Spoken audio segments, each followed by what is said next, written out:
ہمارے ایک صاحب کے یہاں گیا تھا تو وہ ایک اپنا واقعہ درد کا بتا رہے تھے، بلکہ وہ ایک ہی علاقہ نہیں، اکثر ایسے علاقے ہیں جہاں پر جا کر آنے کے بعد لوگ کہتے ہیں یہاں کے اکثر لوگوں کا کام کیا ہے، کام دھندا کیا ہے، کہا بہت سارے تو ہیں، الگ الگ کام ہیں، لیکن یہاں پر بہت سارے لوگوں کا کام پولیس کی مخبری کرنا ہے۔ ہاں مخبری کرنا، کہا کیا ہوتا کیا ہے، بس 100-200 روپے ملتے ہیں، 100-200 روپے ملتے ہیں۔ اور ایک حاجی صاحب کہہ رہے تھے ان کا ڈپارٹمنٹ والوں کا سارا سسٹم تو انہی سے چلتا ہے، ہمارے لوگوں سے چلتا ہے۔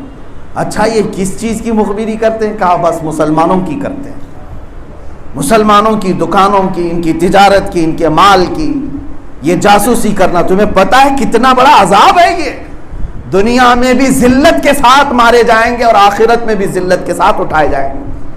مومنین کی خیر خواہی نہیں ہے تمہیں۔ کئی لوگوں کو ہم نے جا کر کے دیکھا ہے کہ وہاں اسی کام سے بیٹھے رہتے ہیں، صاحب آپ راضی ہو جائیں، میں فلاں کی خبر لے کر کے آیا ہوں، فلاں کی خبر لے کر کے آیا ہوں۔ تمہیں ایسا لگتا ہے کہ چند پیسوں اور چند ٹکوں کے لیے تم مومنین کی وہاں جا کر جاسوسی کرو، ان کے عیب بیان کرو، اللہ تمہیں چھوڑ دے گا اسی طرح سے، رب تبارک و تعالیٰ تمہیں ایسے ہی چھوڑ دے گا۔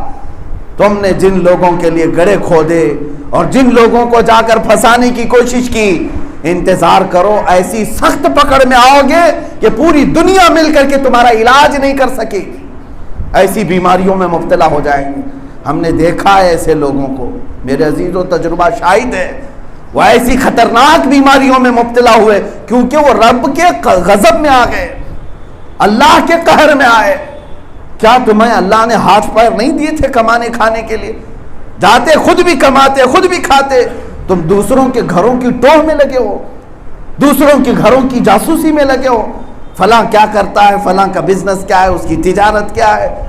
اس میں تو کئی لوگوں کی زندگیاں ختم ہو گئی۔ میرے عزیزو دین خیر خواہی کا نام ہے، نہ کہ جاسوسی کا نام ہے، دوسروں کو گرانے کا نام نہیں ہے، بھلائی کا نام ہے۔ ان چیزوں کو ہمارے معاشرے سے دور کرنا ہوگا۔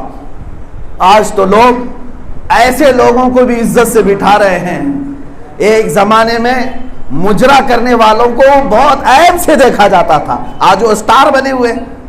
ہاں وہ اسٹار ہیں، کسی فنکشن میں چلے جائیں ان کے لیے بھیڑ ہے، مجرا کرنے والے اور اسی طرح جاسوسی کرنے والے اب بڑے اسٹیجوں پر بیٹھ رہے ہیں۔ بھائی اس سے بنا کر کے رکھو، یہ اچھی پہنچ رکھتا ہے، یہ اچھی پہنچ رکھتا ہے۔ ان کی عزتیں، گھروں میں دعوت ہو تو یہ جاسوسوں کو بلایا جائے۔ ایک وقت تھا ہمارے بزرگان دین ایسے لوگوں کو اپنے معاشرے سے دور رکھتے تھے اور وہ چھپ کر کے کام کرتے تھے، آج یہ کھل کر کے کرتے ہیں، کھل کر کے کہتے ہیں، اور اس پر بھی لوگوں کو ڈرانا، بلیک میل کرنا، اگر تو یہ سب چیزیں نہیں کرے گا تو میں تو تیری خبر دے دوں گا وہاں جا کر کے۔ عزیزان گرامی، یہ مومنین کے جینے کے انداز نہیں، بدلو ان تمام حالات کو۔ مومن جو آیا ہے دوسرے کی خیر خواہی کے لیے آیا ہے۔ آپ کو میں ایک حدیث پاک سناتا ہوں، کتنا بڑا یہ معاملہ ہے۔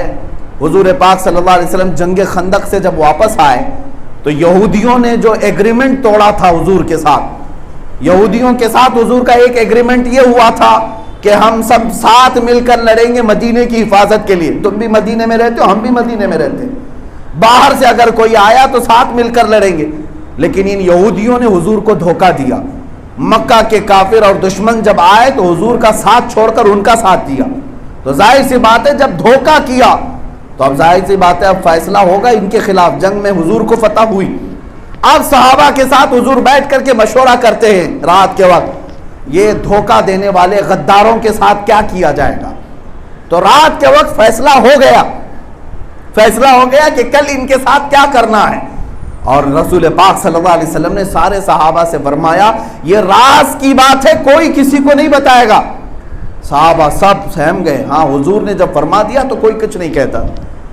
رات کو کیا فیصلہ ہوا، صحابہ سب اپنے سینوں میں لے کر چلے گئے۔ یہودیوں میں کھلبلی مچ گئی تھی کہ رات کو کچھ میٹنگ ہوئی ہے اور ہمارے بارے میں کچھ تو فیصلہ ہوا ہے، وہ ٹوہ میں لگے تھے کہیں سے کچھ پتہ چل جائے، کچھ تو ہوا ہے، ہمارے بارے میں کیا فیصلہ ہوا۔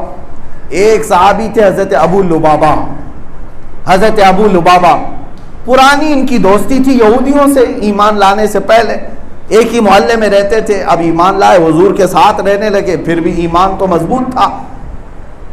جا رہے تھے، وہ یہودی بیٹھے ہوئے تھے، ان کو پکڑ لیا، کہا ابو لبابہ تمہیں پرانی دوستی کا واسطہ، تم ہمارے بچپن کے یار ہو، ہم سب ساتھ میں اٹھے بیٹھے ہیں، بتاؤ کل کیا فیصلہ ہوا؟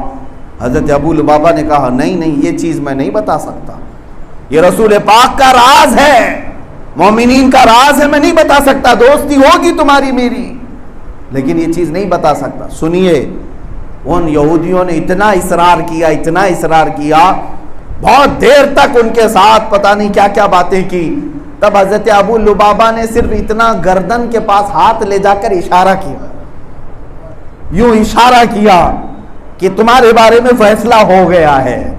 سمجھ گئے یہودی کہ قتل کا فیصلہ ہوا ہوگا، اور رسول پاک نے رات میں یہ فیصلہ کیا تھا بوڑھوں کو شہر بدر کر دیں گے، جوانوں کو قتل کیا جائے گا جنہوں نے دھوکہ کیا ہے، غداری کی ہے مدینے کے ساتھ۔ حضرت ابو لبابہ نے صرف اشارہ کیا تھا، راتوں رات پورے یہودی بھاگ گئے مدینہ چھوڑ کر، جوان بھی چلے گئے، بوڑھے بھی نکل گئے۔ اب صبح کے وقت فجر کے بعد حضور پاک صلی اللہ علیہ وسلم کو خبر ہوئی کہ سارے یہودی جا چکے، اور ہماری میٹنگ میں جو بات ہوئی ان کو خبر ہوئی ہوگی تب بھی تو گئے۔ سارے صحابہ کو جمع کیا حضور نے، میرے آقا نے پوچھا رات کو جو فیصلہ ہوا تھا، میٹنگ ہوئی تھی، وہ کس نے میرا راز افشا کیا؟ مومنین کے درمیان کی بات یہود و نصارہ تک کیسے پہنچی؟ سب خاموش تھے۔ حضرت ابو لبابہ کہتے ہیں یہ خطا تو میری ہی تھی، کھڑے ہو گئے، اس سے کیا چھپانا جو دلوں کے حالات بھی جانتا۔ کھڑے ہوئے کہا یا رسول اللہ میرے ساتھ ایسا معاملہ پیش آیا، گزر رہا تھا، انہوں نے مجھے زبردستی روک لیا، اور میں نے صرف گردن کے پاس ہاتھ لے جا کر اشارہ کیا، باقی کہا کچھ نہیں۔ یہاں تو جا کر پوری کہانیاں سناتے ہیں لوگ، اور اس صحابی نے صرف اشارہ کیا تھا۔ سنو، اللہ کے نبی صلی اللہ علیہ وسلم اتنے جلال میں آئے، سارے صحابہ سے کہا آج کے بعد سے ابو لبابہ سے نہ کوئی سلام کرے گا نہ مصافحہ کرے گا، آج کے بعد سے ابو لبابہ سے نہ کوئی سلام کرے گا، نہ کلام کرے گا، نہ مصافحہ کرے گا۔ چھوڑ دیا گیا ابو لبابہ کو، یہاں تک کہ ان کی بیوی بھی ان سے بات نہیں کرتی تھی، کیونکہ رسول پاک کا فرمان آ گیا تم نے ایک بڑی غلطی کی ہے جس کی سزا یہ ہے۔ ابو لبابہ اتنا روئے کہ مجھ سے بڑی خطا ہو گئی، مومنین کا ایک راز میں نے غیروں تک پہنچا دیا تھا۔ اس کے بعد ابو لبابہ نے اپنے آپ کو مسجد نبوی کے ایک ستون کے پلر سے باندھ لیا، ستون سے باندھ لیا، رسی سے باندھ لیا۔ ان کی بیوی آ کر انہیں باندھ دیتی تھی، کھانے کے وقت کھولا جاتا تھا اور کھانا کھاتے، نمازوں کے وقت کھولا جاتا، حضور کے پیچھے نماز پڑھتے، لیکن رسول پاک ان کی طرف منہ کر کے بھی نہیں دیکھتے تھے، چہرہ بھی کر کے نہیں دیکھتے تھے۔ ابو لبابہ پر اس طرح تقریباً 30 دن گزر گئے، مہینہ بھر گزر گیا، نہ کوئی صحابی قریب آتا تھا، نہ رسول پاک چہرہ ملاتے تھے۔ وہ صحابی کہتے ہیں اس سے بڑا عذاب میں نے دنیا میں دیکھا نہیں، اس سے بڑا عذاب کیا ہو سکتا ہے کہ جو رسول پاک کائنات کے آقا و مولا ہیں وہ مجھ سے نظریں نہیں ملاتے، مصافحہ بھی نہیں کرتا کوئی صحابی، نہ میری بات کا کوئی جواب دیتا ہے۔ 30 دن گزر گئے، اتنا روئے کہ مسجد نبوی شریف کی زمین تر ہو گئی۔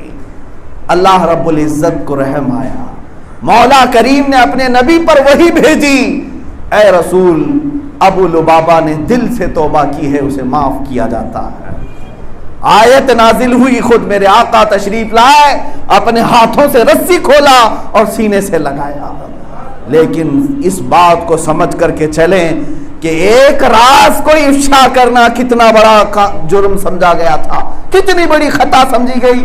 خود رسول پاک جو رحمت للعالمین ہیں، سلام کلام کو قطع کر دیا، ان کو بائیکاٹ کر کے رکھا گیا۔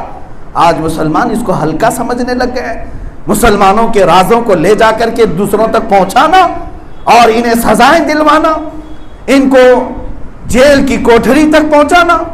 عزیزان گرامی وقار، ہاں اگر کوئی قانونی جرم کرتا ہے تو اس کی بات تو بتائی جائے گی، یہ بھی خیر خواہی ہے۔ اگر کوئی چوری کیا ہے تو آپ جا کر خوشی سے بیان کریں کہ یہ چور ہے، اس لیے کہ اس کی اصلاح ہو جائے۔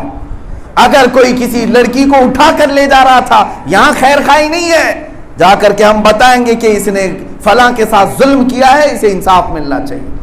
مظلوم کو انصاف ہو، ظالم اگر میرا بھائی بھی ہے تو اسے عدالت میں لے جانا چاہیے۔